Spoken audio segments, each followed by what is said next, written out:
सुप्रभात, स्वागत है आप सभी का आपके अपने ऑनलाइन इंस्टीट्यूट प्रीमियम इंस्टीट्यूट पर। पिछली क्लास में हम लोगों ने चर्चा किया था कि अगली क्लास में हम लोग संख्याओं के बारे में जानेंगे। तो आइए आज हम लोग संख्याओं को समझते हैं, उनका परिचय अच्छे से प्राप्त करते हैं। और देखिए आज का टॉपिक है हमारा नंबर सिस्टम, ठीक है, संख्या पद्धति। इसको हम लोग हिंदी में कहते हैं संख्या पद्धति, यानी कि संख्याओं को रिप्रेजेंट करने के लिए, संख्याओं को व्यक्त करने के लिए जिस सिस्टम को हम लोग यूज करते हैं, जिस प्रणाली को हम लोग यूज करते हैं, उसे हम लोग नंबर सिस्टम कहते हैं। ठीक है, देखिए जो नंबर सिस्टम है ये वैसे तो 4 प्रकार के होते हैं। मूल रूप से हम 4 प्रकार के सिस्टम को प्रयोग में लाते हैं। एक दो मैंने यहाँ पे इंडिकेट किए हैं। एक है आपका डेसिमल सिस्टम यानी कि दशमलव प्रणाली, दूसरा है हमारा बाइनरी सिस्टम जिसे हम द्विआधारी प्रणाली कहते हैं। इसके अलावा भी 2 सिस्टम होते हैं, एक को हम कहते हैं ऑक्टाडेसिमल और एक को हम कहते हैं हेक्साडेसिमल सिस्टम।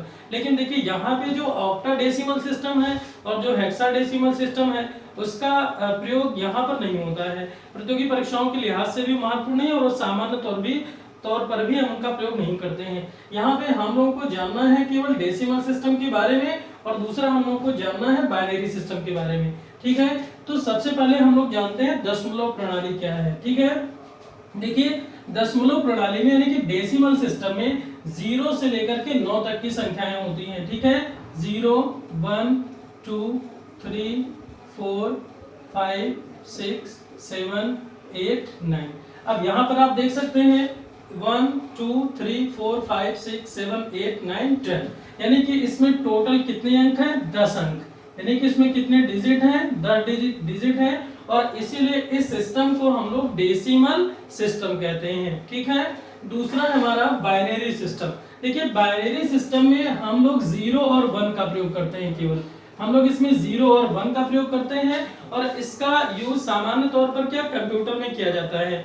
आप लोगों ने परीक्षा में ऐसे प्रश्न देखे होंगे कि कोई भी संख्या दी जाती है बाइनरी सिस्टम में और आपसे पूछा जाता है कि आप इसको डेसिमल सिस्टम में चेंज कीजिए, या फिर मान लीजिए आपसे दिया गया कि डेसिमल सिस्टम, इसको आप बाइनरी सिस्टम में चेंज कीजिए।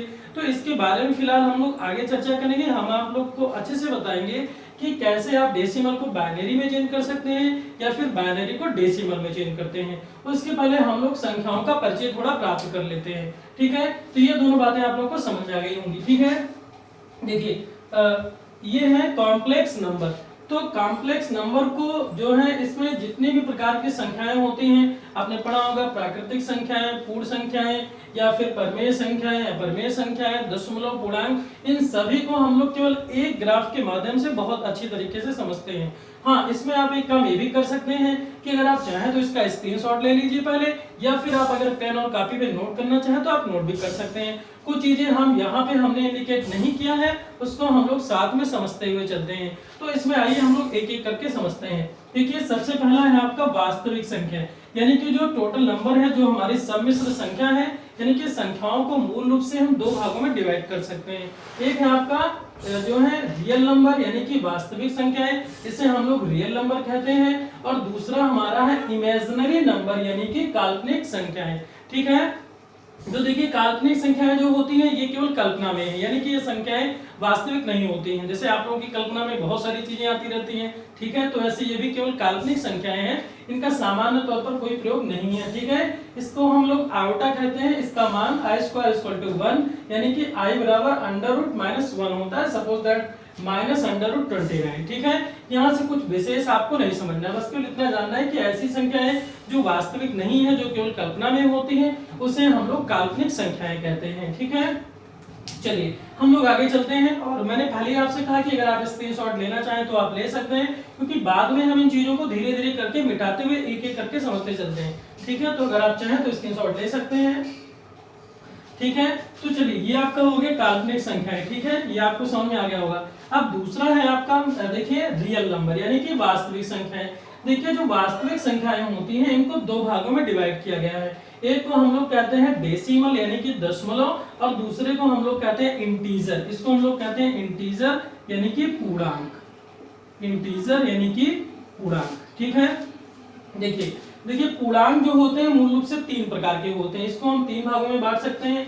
पॉजिटिव इंटीजर यानी कि धनात्मक पूर्णांक, जीरो इंटीजर यानी कि शून्य पूर्णांक और है आपका नेगेटिव इंटीजर यानी कि ऋणात्मक पूर्णांक। देखिए जो धनात्मक पूर्णांक है वो 1 से लेकर के इनफाइनाइट तक होता है, और जो आपके धनात्मक पूर्णांक होते हैं इन संख्याओं के सेट को, इन संख्याओं के समुच्चय को हम लोग प्राकृतिक संख्याएं भी कहते हैं। ठीक है, यानी कि आप कह सकते हैं कि ए सेट ऑफ नेचुरल नंबर, यानी जो आपका धनात्मक पूर्णांक है वो प्राकृतिक संख्याओं का क्या है, समुच्चय है। ठीक है, यहाँ से एक प्रश्न और भी एग्जाम में पूछा जाता है कि सबसे छोटी प्राकृतिक संख्या कौन सी है, एक आपकी। अगर आपसे पूछा जाए कि सबसे छोटी प्राकृतिक संख्या कौन सी होती है, एक। ठीक है, देखिए इसका नाम नेचुरल नंबर या प्राकृतिक संख्याएं क्यों पड़ा, तो आप ये समझ सकते हैं कि जो प्राकृतिक संख्याएं होती हैं ये हमें प्रकृति से मिली हैं। ठीक है, जैसे अब आप सोचते होंगे कि फिर प्रकृति से हमको क्या नहीं मिला, जैसे हम जीरो की बात करते हैं तो जीरो को आपने बहुत बाद में आर्यभट्ट ने खोजा। ठीक है, तो उसके पहले जो है ये जो संख्याएं थी ये हमें प्रकृति से प्राप्त हुई, इसलिए ऐसी संख्याओं को हम प्राकृतिक संख्या यानी कि नेचुरल नंबर कहते हैं। और अगर आपसे कभी भी एग्जाम में पूछा जाए कि सबसे छोटी प्राकृतिक संख्या कौन होती है तो आप लोग क्या बताएंगे, एक। ठीक है, दूसरा है आपका जीरो इंटीजर। देखिए जब हम लोग नेचुरल नंबर में यानी कि जब हम लोग प्राकृतिक संख्याओं के समूह में जब हम शून्य को शामिल कर लेते हैं तो यहाँ पे जो संख्याओं का सेट बनता है उसे हम लोग होल नंबर कहते हैं, यानी सेट ऑफ होल नंबर। वैसे देखिए, वैसे हम लोग ये नहीं कह सकते कि जीरो एक जो है जीरो पूर्ण संख्या है। जीरो क्या है कि जब हम इसको प्राकृतिक संख्याओं के साथ शामिल करते हैं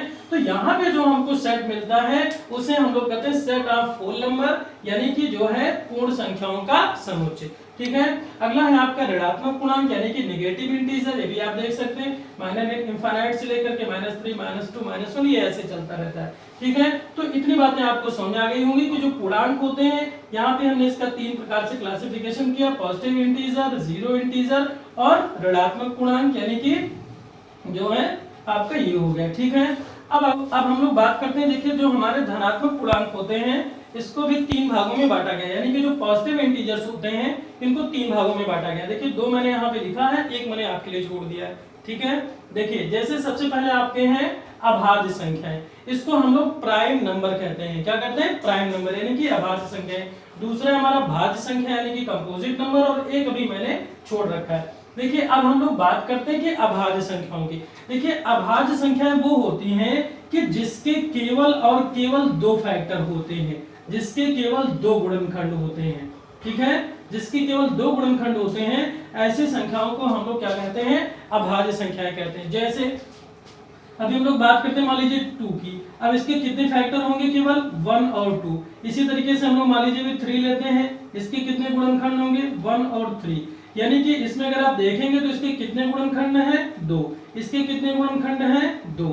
यानी कि यहाँ पे आपको बहुत आसानी से समझना है, इसमें बिल्कुल भी आपको परेशान होने की जरूरत नहीं है कि अगर आपसे पूछा जाए कि अभाज्य संख्याएं क्या होती हैं तो ऐसी कोई भी संख्या जिसके केवल और केवल 2 गुणनखंड होते हैं ऐसी संख्याओं को क्या कहते हैं, अभाज्य संख्याएं कहते हैं। ठीक है, अब जैसे हम बात करते हैं कि 2 की। ठीक है, ये प्रश्न बहुत बार एग्जाम में रिपीट हुआ है कि सबसे छोटी अभाज्य संख्या कौन सी है, तो आप लोग क्या बताएंगे, 2। अभी बहुत सारे लोगों के मन में बात को लेकर के कंफ्यूजन है, अभी आगे हम चर्चा करेंगे और आप समझ रहे हैं कि मैं क्या कहना चाह रहा हूं। ठीक है, चलिए अब हम लोग बात करते हैं भाज्य संख्याओं की। भाज्य संख्याएं क्या होती हैं, देखिए जैसे कोई भी संख्या मान लीजिए हम लोग ले लेते हैं 4। अब अगर हम 4 की बात करते हैं तो इसके 3 गुणनखंड होंगे, 1 भी होगा, 2 भी होगा और 4 भी होगा। तो इसके कितने फैक्टर हैं, 3। कितने फैक्टर हैं, 3। यानी कि ऐसी कोई भी संख्या जिसके मोर देन 2 फैक्टर्स होते हैं, जिसके 2 से ज्यादा गुणनखंड होते हैं, उसे हम लोग क्या कहते हैं, भाज्य संख्याएं कहते हैं। ठीक है, तो ये दोनों बातें आप लोग क्लियर हो गई होंगी कि ऐसी कोई भी संख्या जिसके केवल और केवल which have only 2 factor that is called prime number and the number which have more than 2 factor that is called composite number। ठीक है, अब यहाँ पे हम लोग बात करते हैं कि जैसे मैंने आपसे बताया कि सबसे छोटी अभाज्य संख्या हमारी कौन सी है, 2। सबसे छोटी अभाज्य संख्या कौन सी है, 2। अब यहाँ पे एक चीज आपको और समझना है कि इसके पहले क्या आता है, 1। अब आप सोच रहे होंगे कि 1 क्या है, तो आइए हम लोग जरा 1 को देखते हैं। अब ये बताइए कि 1 के कितने फैक्टर होंगे, तो 1 का केवल एक ही फैक्टर होगा। तो क्या ये हमारे इस नियम को फॉलो करेगा, बिल्कुल भी नहीं करेगा, क्या हमारा इसको फॉलो करेगा? ये नहीं करेगा। इसीलिए हम लोग कह सकते हैं कि एक जो है ना तो भाज्य संख्या है और ना ही अभाज्य संख्या है। ना जो है नाइदर वन इज जो है कंपोजिट नंबर ना प्राइम नंबर, यानी एक ना तो भाज्य है और ना ही अभाज्य है। तो यानी इसको हम लोग कहाँ लिखेंगे? यहाँ पे लिखेंगे। अब आप समझ गए होंगे इस बात को, ठीक है। भाज्य संख्या है, अभाज्य संख्या है और एक हमारा ना तो भाज्य है ना ही अभाज्य है। सबसे छोटी अभाज्य संख्या अगर आपसे पूछी जाए तो सबसे छोटी अभाज्य संख्या हमारी कौन सी है? 2 है। सबसे छोटी प्राकृतिक संख्या हमने आपको बताया था क्या है? 1 है, ठीक है। यहाँ पे थोड़ा सा और समझ लेते हैं कोप्राइम सह अभाज्य संख्या है, ठीक है। ये देखिए ये एक ऐसा टॉपिक है जो आगे हमें कई जगह सपोर्ट करेगा। इसको हम लोग आगे भी अच्छे से पढ़ेंगे। एक बार थोड़ा सा यहाँ पे जान लेते हैं कि सह अभाज्य संख्याएं क्या होती है। देखिए ऐसे कोई भी संख्याएं, ऐसी संख्याओं के जोड़े जिनका HCF यानी कि जिनका मासा जो है, ऐसी कोई भी संख्या है जिनका मासा 1 हो, तो ऐसे संख्याओं के जोड़े को हम लोग क्या कहते हैं? सहअभाज्य संख्या। जैसे 2 और 3 का मासा कितना होगा? HCF कितना होगा? 1 होगा। 5 और 7 का HCF कितना होगा? 1 होगा। 11 और 13 का HCF कितना होगा? 1 होगा। तो इस तरीके से हम लोग कह सकते हैं कि ऐसी कोई भी संख्याओं के जोड़े जिनका मासा 1 हो, ऐसी संख्याओं को हम लोग सहअभाज्य संख्याएं कहते हैं। क्लियर? तो उम्मीद करता हूं कि इतनी बातें आप लोगों को समझ में आ गई होंगी, ठीक है। चलिए इसको हम लोग मिटा देते हैं, ठीक है। यहाँ पे थोड़ा सा और समझ लेते हैं, ठीक है। ये देखिए जो हमारे पूर्णांक होते हैं यानी कि जो इंटीजर्स होते हैं, इंटीजर्स को हम लोग 2 तरीके से और हम इनको क्लासिफाई कर सकते हैं, 2 भागों में डिवाइड कर सकते हैं। एक है आपका सम संख्याएं और एक है आपका विषम संख्याएं, ठीक है। यानी पूर्णांक जो हमारे होते हैं, पूर्णांक को हम 2 भागों में बांट सकते हैं। एक को हम कह सकते हैं सम संख्या, दूसरे को कहते हैं विषम संख्या। अब सम संख्या क्या होती है? ऐसे कोई भी संख्या कि जो संख्याएं 2 से डिवाइड हो जाए, यानी कि ऐसी संख्याएं जो 2 से विभक्त हो जाती हैं, ऐसी संख्याओं को सम संख्याएं कहते हैं। और ऐसी कोई भी संख्या जो 2 से डिवाइड ना हो उसे हम विषम संख्याएं यानी कि ऑड नंबर कहते हैं। The number is divisible by 2 that is called even number and the number is not divisible by 2 that is called odd number, ठीक है। तो यहाँ पे देखिए समझ रहे हैं हमको, ठीक है। सम संख्या है 2 से हमारी ऐसी कोई भी संख्या, जैसे हम लोग अभी 9 की बात करते हैं तो 9 ये 2 से कटेगा? नहीं कटेगा, इसलिए 9 हमारा क्या है? विषम संख्या है, ठीक है। अगर हम 0 की बात करें तो 0 कैसी संख्या? एक सम पूर्णांक है। 0 हमारा एक सम संख्या। आप लोग अच्छे से इसको समझ लीजिए। ये प्रश्न एक बार एसएससी सीजन में क्वेश्चन पूछा गया था, 0 क्या है? तो 0 एक सम संख्या है। इसको हम प्रूव भी कर सकते हैं, ठीक है, क्योंकि आप जानते हैं कि ऐसी कोई भी संख्या जो 2 से कट जाए उसे हम लोग सम संख्या कहते हैं। तो आप ये बताइए क्या 0 2 से डिवाइड होगा कि नहीं होगा? बिल्कुल होगा। तो इसलिए हम लोग कह सकते हैं कि 0 क्या है? 0 एक सम संख्या, 0 एक सम पूर्णांक है, ठीक है। तो इतनी बातें आप लोगों को समझ आ गई। आगे हम लोग चलते हैं, इधर का हम लोग मिटा देते हैं, ठीक है।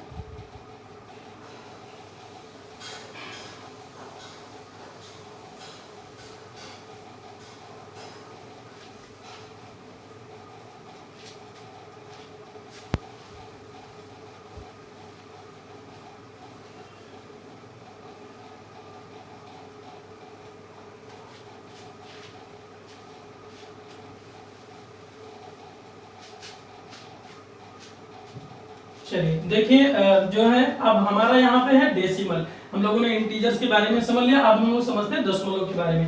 देखिए दशमलव को समझने से पहले कुछ चीजें मैं आपको बता देना चाहता हूँ। जैसे मान लीजिए लिखा हुआ 0.4 या फिर हम लोगों ने लिखा 0.33 या 0.287694, ठीक। अब अगर मैं आपसे एक प्रश्न पूछूं कि इसमें से कौन सी संख्याएं हैं जो रिपीटिंग है, ठीक है, यानी जो रिपीट हो रही हैं, तो आप कहेंगे कि सर पहला तो बिल्कुल नहीं हो रहा है, ठीक है, लेकिन ऐसा नहीं है। आप ये बताइए क्या हम इसको लिख सकते हैं ऐसे? बिल्कुल लिख सकते हैं। तो क्या ये संख्या रिपीट नहीं हो रही है? बिल्कुल भी रिपीट हो रही है, ठीक है, ये भी हमारा रिपीट हो रहा है। लेकिन अगर हम लोग इसमें देखें तो ये संख्याएं हमारी रिपीटिंग नहीं है, ठीक है। आप देख सकते हैं 0.287694, ठीक है। तो यहाँ पे हम लोग एक चीज और समझ लेते हैं कि अब ये बातें हमको आसानी से समझ में आ जाएंगी, ठीक है। देखिए जो डेसिमल होता है यानी कि जो दशमलव संख्याएं होती हैं, इनको हम लोग 2 भागों में बांट सकते हैं। एक को हम लोग कहते हैं रिपीटिंग और दूसरे को हम लोग कहते हैं नॉन रिपीटिंग। अब यहाँ पे क्या है कि जो संख्याएं रिपीटिंग होंगी यानी कि जिन संख्याओं की पुनरावृत्ति होगी उसे हम लोग टर्मिनेट भी कर सकते हैं, यानी हम लोग उसे समाप्त कर सकते हैं। लेकिन जो संख्याएं हमारी रिपीटिंग नहीं होंगी उन संख्याओं को हम टर्मिनेट नहीं कर सकते हैं। तो यहाँ पे हम लोग कह सकते हैं कि जो पुनरावृत्त दशमलव होगा, यानी जो संख्याएं रिपीटिंग होंगी वो संख्याएं टर्मिनेटिंग भी होंगी, और जो संख्याएं नॉन रिपीटिंग होंगी वो संख्याएं नॉन टर्मिनेटिंग होंगी। ठीक है, अभी हम लोग आगे समझते हैं। अब ये देखिए कि जो संख्याएं रिपीटिंग और टर्मिनेटिंग होंगी ऐसी संख्याओं को ही हम लोग क्या कहते हैं, रेशनल नंबर, यानी ऐसी संख्याओं को हम लोग कहते हैं परिमेय संख्याएं, इसी को हम लोग कहते हैं रेशनल नंबर। ठीक है, और जो संख्याएं हमारी नॉन रिपीटिंग नॉन टर्मिनेटिंग होती हैं इसी को हम लोग कहते हैं इरेशनल नंबर। ठीक है, चलिए अब जरा यहाँ पे समझते हैं कि जो संख्याएं रिपीटिंग होंगी टर्मिनेटिंग होंगी ऐसी संख्याओं को हम लोग p अपान q के फॉर्म में लिख सकते हैं, वह q is not equal to 0। इसको ऐसे समझते हैं कि ऐसे कोई भी संख्या जिसे हम भिन्न के रूप में लिख सकें लेकिन उसका हर यानी कि उसका डिनोमिनेटर शून्य ना हो, तो ऐसी किसी भी संख्या को हम लोग परिमेय संख्या कहते हैं। और जो परिमेय संख्या होंगी वो संख्या रिपीटिंग भी होंगी, यानी उनकी पुनरावृत्ति भी होगी, और वो संख्या टर्मिनेटिंग यानी कि शांत होंगी, ऐसी संख्याओं को हम लोग शांत दशमलव कहते हैं। ठीक है, अब आगे हम लोग समझते हैं। जैसे देखिए यहाँ पे एग्जाम्पल पे मैंने लिखा 4/7, ऐसे आप कोई भी ले सकते हैं, 11/13 ले सकते हैं। ठीक है, 0.94 इसको भी आप p अपान q के फॉर्म में लिख सकते हैं। यहाँ पे 0.5 ये भी आपका परिमेय संख्याएं हैं। इसी तरीके से मैंने यहाँ पे एक और लिया है, आइए हम लोग इसको थोड़ा समझते हैं अच्छे से। ठीक है, देखिए जैसे मान लीजिए लिखा हुआ है 0.333। ठीक है, अब अगर मैं आपसे पूछूं कि ये संख्या है परिमेय संख्या है या फिर अपरिमेय संख्या है, तो बहुत सारे बच्चे जो है इसमें देखिए जो है ये अनंत तक जा रहा है, इसलिए बहुत सारे बच्चे रिपीट हो रहा है इसलिए घबरा जाते हैं। ठीक है, आइए इसको हम लोग कैसे लिख सकते हैं, इसको हम लोग लिख सकते हैं 0.3 का बार। ठीक है, इसको हम लोग लिख सकते हैं 3/9 यानी कि 3 3 9 1/3। अब ये देखिए p अपान q के फॉर्म में प्राप्त हो गया कि नहीं, तो इसीलिए जो है ऐसी संख्याओं को भी हम लोग क्या कहते हैं, परिमेय संख्याएं कहते हैं। इसके बारे में हम लोग जब आपको दशमलव पढ़ाएंगे तो मैं आपको बहुत अच्छे से बताऊंगा कि कैसे इन संख्याओं को हम एक साधारण भिन्न में बदलते हैं। ठीक है, अभी आपको कोई इतना समझना है। इसी तरीके से जैसे मान लीजिए कोई संख्या 0.141414। ठीक है, अब यहाँ पे देखिए संख्याएं रिपीट हो रही हैं, और जब रिपीट होंगी तो टर्मिनेटिंग भी होंगी। ठीक है, तो इसको हम लोग लिख सकते हैं 0.14 का बार, और यहाँ पे हम लोग लिख सकते हैं 14/99। ठीक है, ये भी हम लोग लिख सकते हैं 14/99, तो हमारा क्या हो जाएगा, परिमेय संख्या हो जाएगा। अब हम लोग बात करते हैं अपरिमेय संख्याओं की। जैसे देखिए √2, जब आप इसका मान निकालेंगे तो इसमें कोई भी इसकी वैल्यू जो होगी वो रिपीट नहीं होगी। इसी तरीके √3 भी है, ये भी संख्या आपके सामने लिखी हुई है, और पाई भी। यहाँ पे देखिए बहुत इंपॉर्टेंट है, कई बार ये क्वेश्चन एग्जाम में रिपीट हुआ है, पाई क्या है। तो आप जानते रहिए कि जो पाई है आपका वो इरेशनल नंबर है, यानी कि अपरिमेय संख्या है। यहाँ पर एक डाउट हो जाता है बहुत सारे बच्चों को कि सर 22/7 क्या है। ठीक है, तो 22/7 ये आपका परिमेय संख्या है। 22/7 क्या है, परिमेय संख्या है। लेकिन अगर हम पाई की बात करते हैं तो पाई हमारा क्या है, अपरिमेय संख्या है। ऐसा क्यों हो रहा है, ठीक है, क्योंकि पाई का मान जो है हमको ज्ञात नहीं है। ठीक है, पाई की जो वैल्यू है पाई की जो वैल्यू है वो रिपीट नहीं होती है। आप जानते होंगे पाई का मान बहुत सारे लोगों ने बहुत डिजिट तक याद किया हुआ है, आप भी चाहें तो याद कर सकते हैं। लेकिन जो हम लोग गणना करते हैं, आप सोचते होंगे कि सर हम तो शुरू से पढ़ते आ रहे हैं कि पाई का मान 22/7 होता है। बिल्कुल आप सही जानते हैं, आप बहुत अच्छा जानते हैं। लेकिन सर जो पाई का मान 22/7 होता है, ये हम लोग गणना को आसान बनाने के लिए इसकी जो वैल्यू हमने कैलकुलेट किया वो लगभग इसके बराबर आती है। इसलिए हम लोग पाई के मान को लगभग 22/7 लिखते हैं। आप देखिए बेसिक किताबों में बहुत सारी जगहों पे आपको लिखा हुआ मिल जाएगा कि पाई का मान लीजिए 22/7। ठीक है, तो अब आप ये खुद ही समझ गए होंगे कि मानने की क्या जरूरत है। भाई ऐसे लिख देता कि पाई एक बार लिख देता, सब बच्चे जान जाते हैं कि हाँ पाई का मान 22/7 होता है, लेकिन वो ब्रैकेट में नीचे लिखता है कि मान लीजिए, तो मानने की क्या जरूरत है, मानने से कोई चीज थोड़ी ना हो जाएगी। ठीक है, तो इसी तरीके से पाई का मान जो है हमको पाई का मान जो है रिपीट नहीं होता है, और जब रिपीट नहीं होगा तो ये देखिए मैंने पहले लिखा हुआ नॉन रिपीटिंग नॉन टर्मिनेटिंग, वो क्या होगा, इरेशनल नंबर होगा। ठीक है, यहाँ पे बिल्कुल भी कंफ्यूज होने की जरूरत नहीं है। इसी तरीके से जैसे हम लोग देख सकते हैं, मान लीजिए लिखा 0.3.141414। ठीक है, अब यहाँ पे देखिए रिपीटिंग भी है और ये टर्मिनेटिंग भी होगा। कैसे होगा आप देखिए इसको 0. 3.14, इसको हम लोग ऐसे लिख सकते हैं। ठीक है, आगे हम लोग इसको लिख सकते हैं 3 + 14/99। ठीक है, अब यहाँ पे इसको मल्टीप्लाई करेंगे तो ये हमारा हो जाएगा 297 + 14/99, ये हो जाएगा।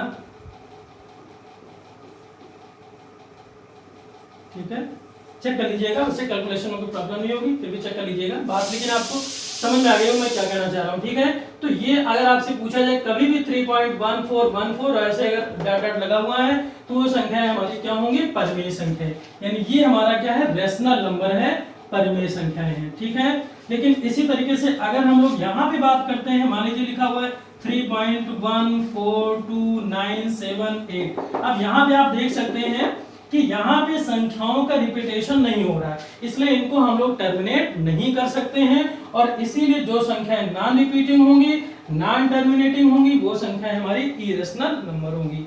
ठीक है, उम्मीद करता हूं कि इतनी बातें आप लोगों को समझ में आ गई होंगी। मैंने अपनी तरफ से पूरा प्रयास किया कि आपको ये सारी चीजें बहुत अच्छे से समझ में आ जाए। फिर भी अगर आपको कहीं पर कोई बात नहीं समझ में आ रही, आपको लोगों को कहीं भी कोई डाउट अगर लगता है तो बेहिचक आप कमेंट बॉक्स में लिख के जरूर बताइए। जो कमियां होंगी उनको हम सुधारने का प्रयास करेंगे, आपको और बेहतर देने का प्रयास करेंगे, और अगर अनजाने में कोई गलती होगी तो उसे माफ कीजिएगा। आप सभी का बहुत बहुत धन्यवाद। Thank you.